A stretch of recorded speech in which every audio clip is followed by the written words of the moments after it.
Excuse me, I have a question. Sure. Who are you? Who am I? Yes. My name's Brittany. Okay, that's your name.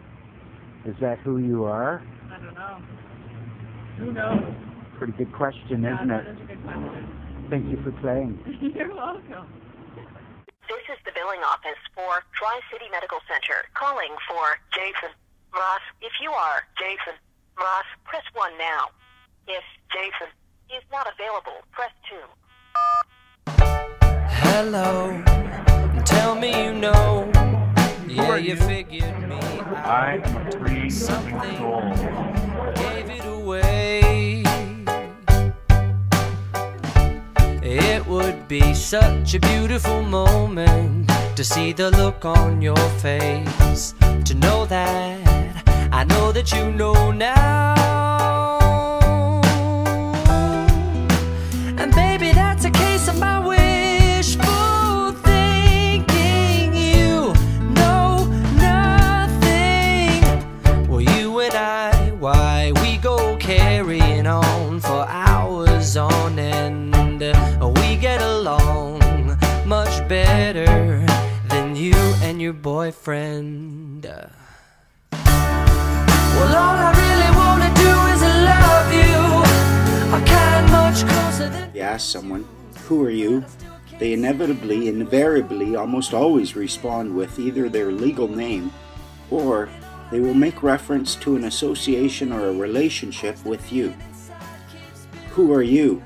They'll say, I'm your neighbor. What the hell are you doing in my tub? Who are you? I'm a police officer. I'm here because your neighbor called me about you being in his tub.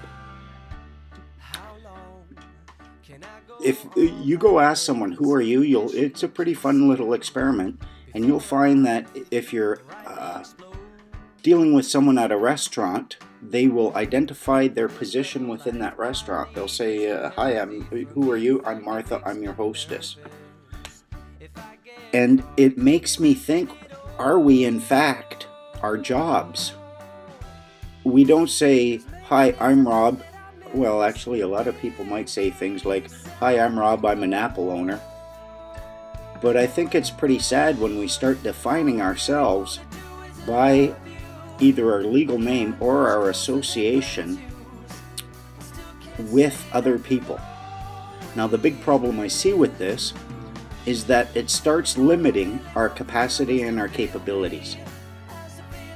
If you are always just the legal name that you had when you were an infant, a child, how can that be to your benefit if that name identifies an infant or a child and you're no longer an infant or a child?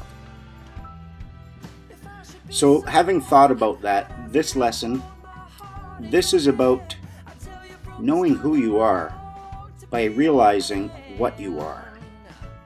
but I never said a word. I guess I'm gonna miss my chance again. Okay, so now it's Tuesday. You can trust Tuesday. Tuesdays are generally, well, they're up and ready to go. They're fresh and ready to go. Mondays, they're full of promises and disappointment. Mondays are the politicians of the weeks, of the days of the week. Yeah. Mondays are the politicians of the days of the week because they're full of nothing but promises and disappointment. What's up with you, Monday? I like Wednesdays too. Wednesdays you can trust. Wednesdays, they got some dirt under their nails. They're standing in the field, hump day, very little to say, just but getting the work done. Yeah, Wednesdays you can trust.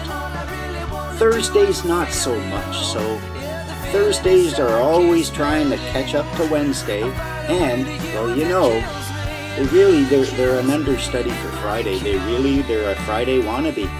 And because of that, they're always torn. Never gonna be as strong as a Wednesday, never gonna be as cool as Friday. Thursday's like the middle child. Fridays, of course, are cool, eh? They're always the ones who, well, you know, it's Friday. They're the ones who show up at the party with the hottest women and the coolest drugs. Yeah. Yeah, Fridays are pretty much, they would be king of the week except for Saturday. Because Saturday holds all the promise. Yeah, Saturday you got time to do whatever you want. You've still got your nightlife time. You've got your early morning. Saturdays really are king of the week. And it could have been that Sunday would be cool, but Sunday, well, they had to make... Sunday, I think, is... I don't know about Sundays too much because it should be a time where you're out and you're chasing butterflies and just having pure fun. But instead, Sunday had to go make it all about itself. So that now you got to go and get in stuffy buildings and say words that other people wrote thousands of years ago. Yeah, Sunday, I think Sunday whored herself out. That's why Mondays are so hard, I think.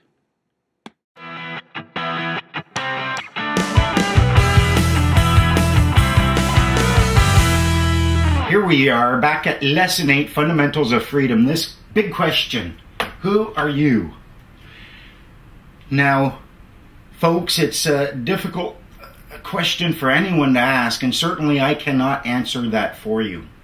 What I can do is reveal to you what I have learned from this journey that I have undertaken. The whole question seems to be, and as I said, you ask someone, who are you? They tend to respond with either their legal name or their relationship with you within a certain structure.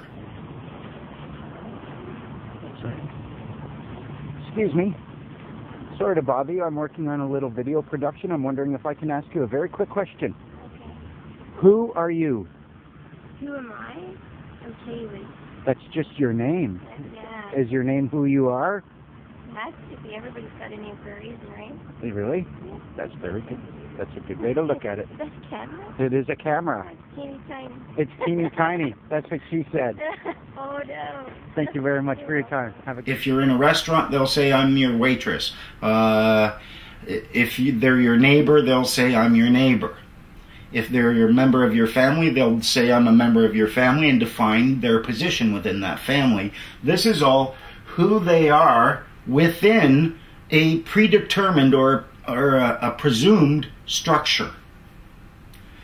This is why when cops come and ask you, who are you, what is your name, they're asking for a legal name, and there is that presumed structure. That presumed structure is the legal system within which they are assuming you're operating, and the moment you give them a legal name and that you're within that structure, now they get to tell you what your legal rights and your legal duties are, and it all boils down all the time to your obligations. So your obligations will then flow to you from someone else because you have been looking at the question, who are you? And this question, who are you, will always, it seems, limit the what are you. Because the who will create obligations, no doubt. You're not going to be escaping obligations. But these obligations will be a function of someone else's structure, someone else's words. Someone else will place legal rights and duties upon you. That's why when at the beginning of this lesson I mentioned that accepting the who will limit your what, whereas embracing the what will actually expand the who. Let's say who you are, let's say you want to be a world famous musician and you have no musical talent as of yet. When you define yourself by your legal name and your legal rights and duties, there will be no musician in there. And therefore, getting to a place where you have achieved that is going to be very, very difficult because you're starting with the who you are now instead of the what you are now. So what is the what you are now? That's your real self. And your real self, once you start embracing who you really are, then you start to see that it's really a function of your will. If you have no will, it doesn't matter what else you have. You're just a pile of pudding. You're not going to be doing too much now, are you? Now, as long as you have will, you've got to start. But if you don't have ethics and morals,